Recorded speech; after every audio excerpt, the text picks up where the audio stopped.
Students, हमने इससे पहले वाले पार्ट में देखा था हर्षवर्धन की लाइफ के बारे में कि उनके फादर प्रभाकर वर्धन की डेथ होने के बाद उनके बड़े भाई राज्यवर्धन को राजा की गद्दी पर बिठा दिया, उनको राजा बना दिया। फिर किस तरीके से उनके भाई को गॉड के राजा शशांक मार देते हैं और किस तरीके से उनकी बहन को बंदी बना लिया जाता है और वो देवगुप्त की चुंगल से भाग जाती है।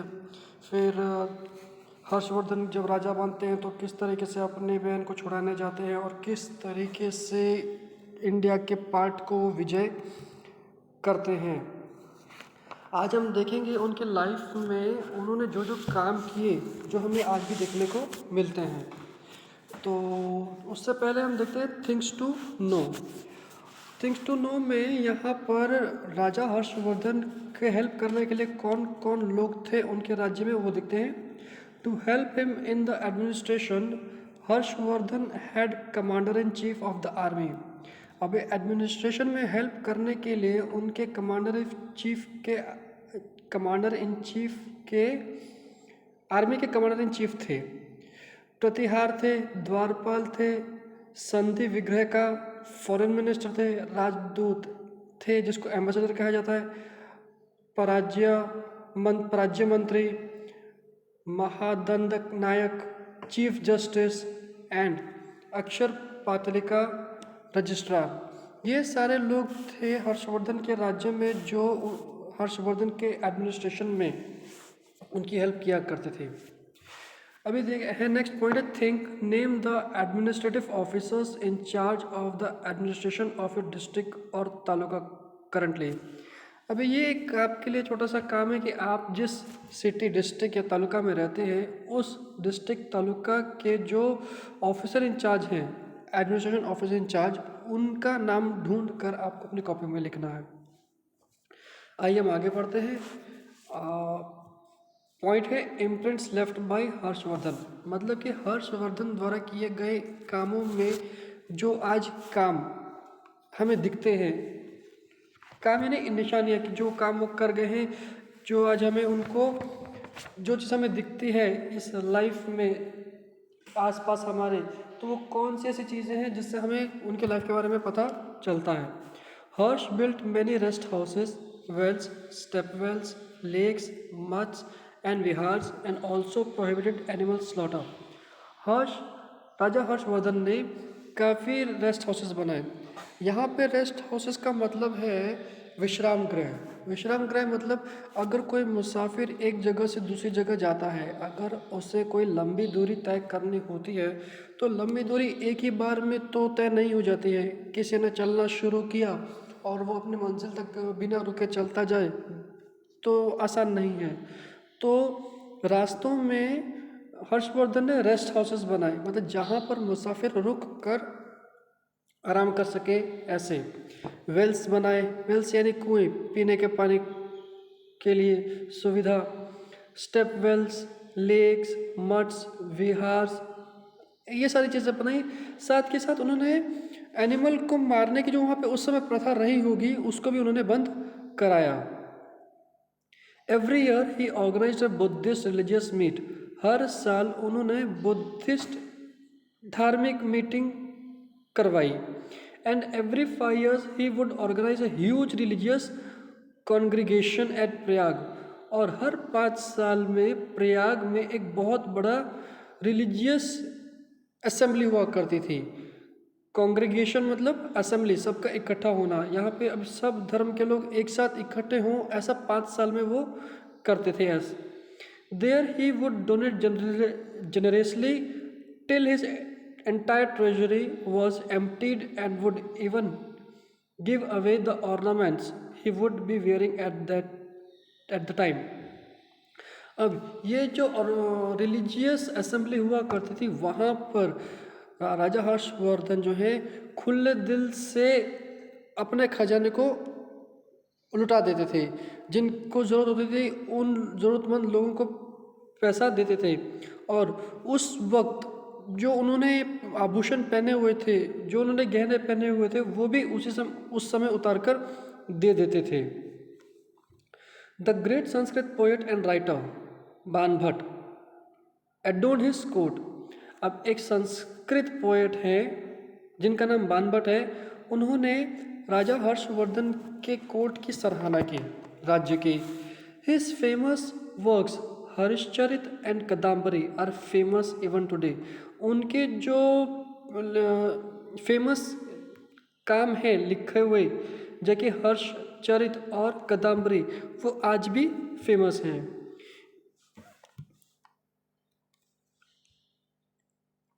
We come to know about many important aspects of King Harshvardhan's reign from हरिश्चरित। अभी ये जो बुक लिखी है बाणभट्ट, जो कि संस्कृत पोएट हैं, उनके बुक को पढ़कर हमें राजा हर्षवर्धन के समय के बारे में बहुत कुछ पता चलता है। King Harsha himself was a writer and wrote 3 plays. राजा हर्षवर्धन खुद एक राइटर थे और उन्होंने 3 प्लेज लिखे थे। प्लेज यानी नाटक, एक स्टोरी, जिनका नाम है Naganand, Ratnavali and प्रियादर्शिका।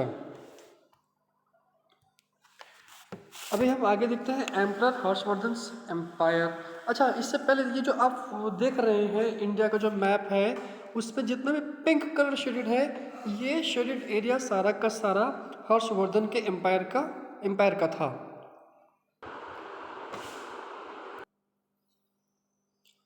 Emperor हर्षवर्धन्स empire, हमारा नेक्स्ट टॉपिक, यानी राजा हर्षवर्धन का साम्राज्य, राज्य, उसमें Nalanda university. King Harsh extended all possible assistance to Acharya Shilbhadra and made Nalanda into a world famous university. King Harsha ने आचार्य शीलभद्र को अपनी सारी संभव सहायता दी और नालंदा को वर्ल्ड फेमस यूनिवर्सिटी बनाने में हेल्प की। अभी आचार्य शीलभद्र जो है वो नालंदा यूनिवर्सिटी के आचार्य। अब इस नालंदा यूनिवर्सिटी को अच्छा बनाने के लिए किंग हर्ष ने अपने सारे की सारी जितना उनसे हो सकता था उन्होंने आचार्य शीलभद्र का हेल्प किया। हेल्प इसलिए भी किया कि उनके साम्राज्य में जो नालंदा यूनिवर्सिटी है वो वर्ल्ड फेमस जैसी बन सके, इसलिए। The university had access to the revenues of 100 villages given to them by king Harsha for its upkeep and maintenance. अब यहाँ पर ऐसा बोला जा रहा है कि 100 गांव के से होने वाली जो इनकम है, या 100 गांव की जो इनकम है, उस इनकम जितनी रकम किंग हर्षवर्धन ने नालंदा यूनिवर्सिटी को दी थी, जिससे कि नालंदा यूनिवर्सिटी अपने आप को मेंटेन कर सके। मतलब वो अपने आप को इस लेवल पर ले आए कि वो वर्ल्ड फेमस बन सके और जितने भी लोग हैं वो वहाँ पर आकर पढ़ाई करें। रिनोन्ड केमिस्ट आचार्य नागार्जुन, अब एक जाने माने केमिस्ट आचार्य नागार्जुन है, हु प्रूव दैट, उन्होंने ये प्रूव किया क्या, iron, arsenic and mercury ash could be used as medicine, कि ये जो आयरन है, आर्सेनिक है, मर्करी ऐश है, उनको हम मेडिसिन के रूप में यूज़ कर सकते हैं। और ये आचार्य नागार्जुन जो हैं वो भी नालंदा यूनिवर्सिटी से ही बिलोंग करते थे।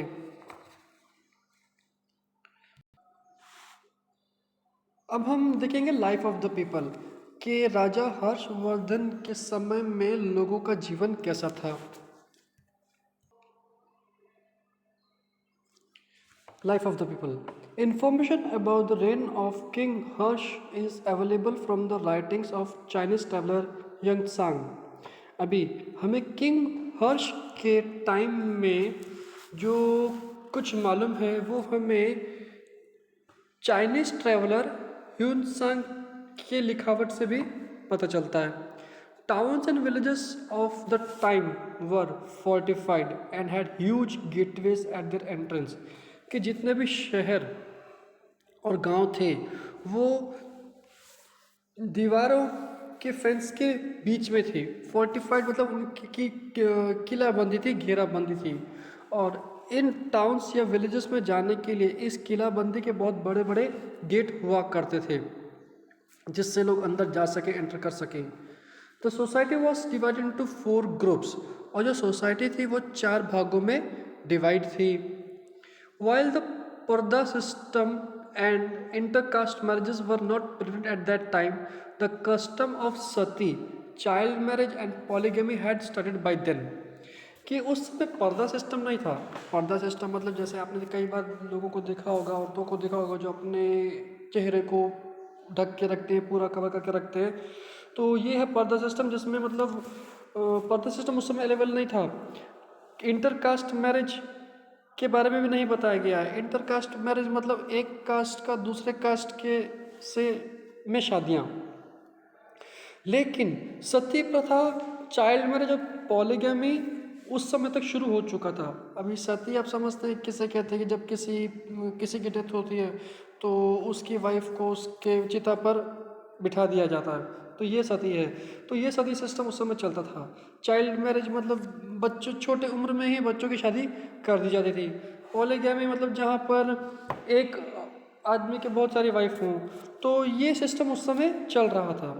तो local diet consisted of milk and milk products, और उस समय का जो खाना था वो दूध और दूध से बनी चीज़ों का था। वीट, राइस, फ्रूट्स, वेजिटेबल्स, ये सब खाने में उस समय प्रचलन था। दे वोर क्लीन सिंपल वाइट क्लोथ्स, और वे बहुत सफ़ेद कलर के कपड़े, सादे सफ़ेद कलर के कपड़े पहनते थे। मेन वोर धोतीज एंड वुमेन वोर साड़ीज, आदमी लोग जो थे वो धोती पहनते थे, और जो वुमेन थी, औरतें थी, वो साड़ीज पहनती थी। देयर ऑर्नामेंट्स मतलब गहने में rings, bangles, bracelets, necklace were made from flowers.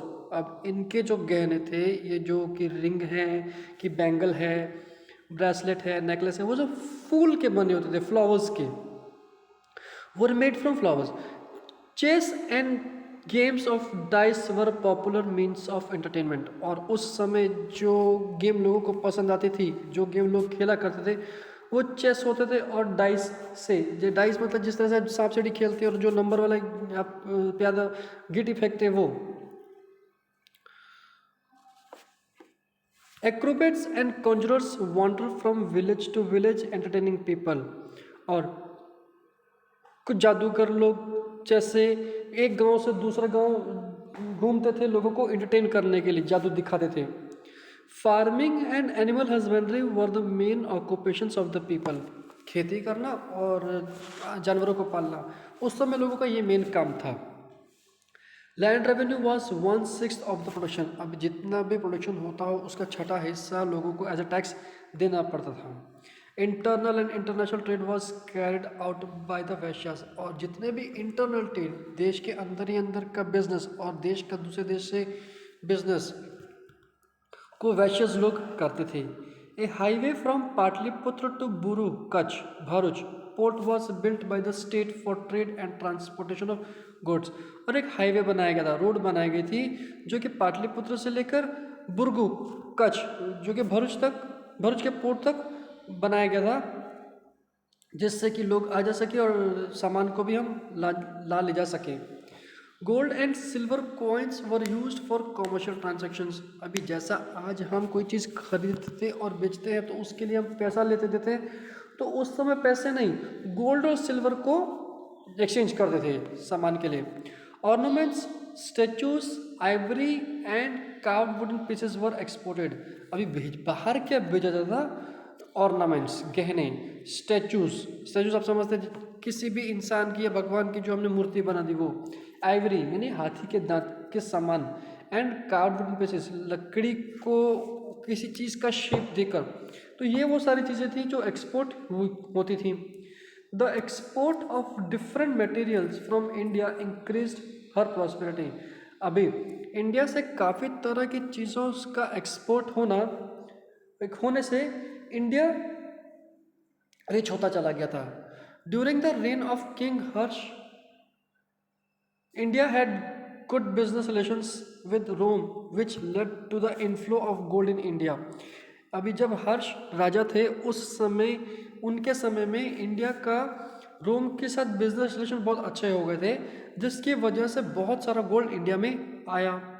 People followed Hinduism, Buddhism and Jainism but were tolerant towards other religions. उस समय इंडिया जो था वो हिंदुइज्म, बुद्धिज्म और जैनिज्म में विश्वास रखता था, इन सब धर्म को फॉलो करता था, के साथ साथ बाकी धर्मों का भी वो आदर करता था. हमारा नेक्स्ट टॉपिक है Hiuen Tsang 1629 to 1645 CE. The Chinese traveler Hunsang visited India during Harsh's reign and studied Buddhism at Nalanda for 5 years. अभी ये हुनसांग जो है वो चाइनीज़ का नाम है, चीनीज़ का नाम है, जिसने जो हर्ष के राज्यकाल में आया था और उसने नालंदा में बुद्धिज्म के बारे में 5 साल पढ़ाई की. Things to know. Hiuen Tsang stayed in India for 15 years and visited different places. Hiuen Tsang जो थे, जो राजा हर्ष के टाइम पर आए, यहाँ पे रुके, नालंदा में पढ़ाई की, वो इंडिया में 15 साल रुके और अलग अलग जगह पर उन्होंने विजिट किया. He has describe the social, political and religious conditions of that time. अभी ह्यूनसांग ने इंडिया के सामाजिक, पॉलिटिकल और धार्मिक कंडीशंस के बारे में बताया है. इन 645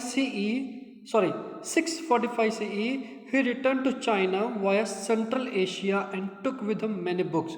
और 645 में वो वापस चाइना गए और चाइना जाते वक्त अपने साथ काफ़ी सामान, बुक्स ले गए, रेलिक्स एंड स्टैचूज भी ले गए. During his stay he attended the 6th Buddhist religious congregation at Prayag. और जब वो यहाँ पे थे तो उन्होंने 6ठा बुद्धिस्ट का धार्मिक असेंबली जो था प्रयाग में, उसको उन्होंने अटेंड किया. ह्यूनसांग हैज़ नोटेड दैट, उन्होंने क्या क्या नोट किया, उन्होंने नोट किया कि देयर वर 100 बुद्धिस्ट मठ्स इन हर्ष किंगडम, के हर्ष के राज्य में 100 बुद्धिस्ट मठ थे. People lived a simple, pious and peaceful based on living by rules of good moral conduct and justice, की जो लोग थे वो बहुत साधारण, सिंपल जीवन जीते थे और सबके साथ न्याय हुआ करता था.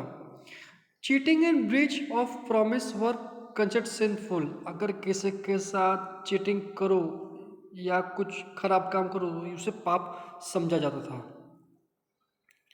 यहाँ तक है हमारा इस चैप्टर का, जो कि जिसका नाम है 2 बिग स्टेट्स का पहला स्टेट यहाँ पर पूरा हुआ.